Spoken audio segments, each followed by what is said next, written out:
three-part transition to the Baroque. We are well into the Baroque period by now, and if you remember, we were talking about the start of the Baroque and the rivalry between Caravaggio and Carracci, and how those two artists, their rivalry represented in some ways one of the contrasts within all of Baroque art, the transition between these two different ideals.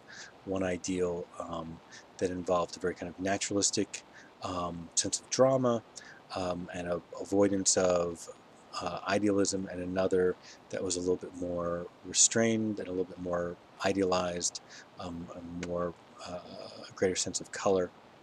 Um, and so I'm using Artemisia Gentileschi here as kind of as an example to represent that transition from that rivalry between Caravaggio and Carracci, and to talk about the transition to the middle period of the Baroque, where we get to Rubens and Bernini. And Gentileschi is a very interesting artist, and there are lots of reasons to talk about her. And so, unfortunately, we don't have all the time in the world to talk about her personal history. Um, and I'm glad I get to talk about her because uh, before the Baroque, there were not many women artists that we could talk about that could also help us to tell the story of the transition of these major periods of art.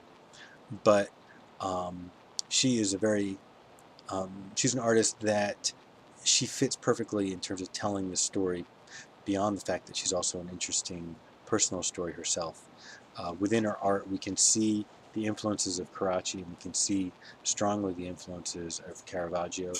And in her career, going from a career first centered in Italy and then Naples, and then a much more international career, we can really see the spread of um, the Baroque style outside of Italy and becoming an international style. And that probably leads to no artist that is a better epitome of the Baroque than Rubens. And we've seen some Rubens paintings already, and here we have both his self-portrait and the entombment, which we've looked at a number of times and talked about it in terms of a number of different issues, especially in terms of color. And Rubens is in some ways, the epitome of a Baroque artist. He was an amazing businessman, incredibly successful, made lots of money selling his art. Um, but he was also, he kind of shifted the direction of the Baroque by moving it towards a much more painterly direction. He saw himself as a student and inheritor of Titian, and he made paintings that were very painterly, where you really could see the hand of the painter, even though he also really loved these kind of luscious, smooth surfaces. He loved paintings where you could see the hand, the kind of like the virtuosic hand embedded in that kind of deep surface of a painting. So he was a lover of surface, a lover of paint handling, but also, like Titian, he was an observer of ambient color, and really made the paying attention to color beyond simply just the naming of local color an important part of painting for the rest of the Baroque. But we're going to get back to Rubens in just a little bit and talk about Rubens and his relationship to Velázquez. But there was another artist at this sort of high point of the Baroque who also was, in some ways, a rival to Rubens, and also considered one of the great Baroque artists, and that was Bernini. Uh, Bernini was, unlike Rubens, who was a painter, Bernini was primarily a sculptor, and but he was a sculptor who also was an incredibly successful architect, and he also was pretty good at painting as well.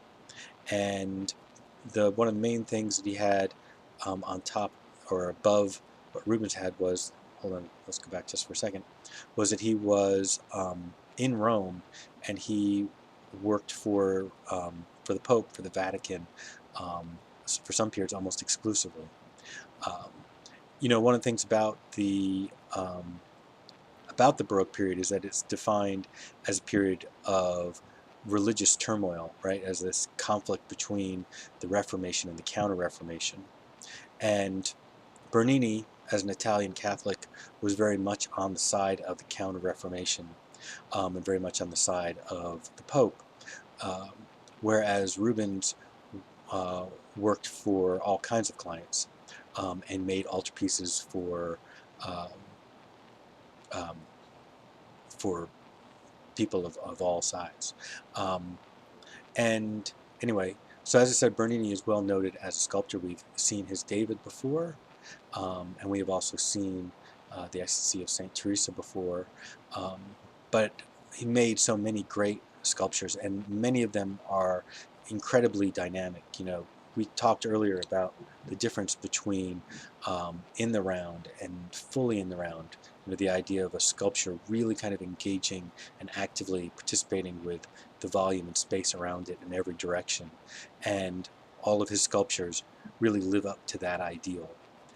Um, but as I mentioned, he is also a very successful architect, and probably most known for, in terms of architecture, for this piece here, which is sometimes called St. Peter's Square, although since it's ellipsoid, it really shouldn't be called a square. It's the Piazza of St. Peter's, and he designed and built, you know, as an architect, this colonnade that encloses this space and allows the allows the Pope to speak to a huge number of people when he needs to, um, and it is a gorgeous work. So that brings, but I wanted to return to Rubens, right? And we'll talk a little bit more about Rubens just a second, and that will be in part 4, and that should finish our discussion of the Baroque.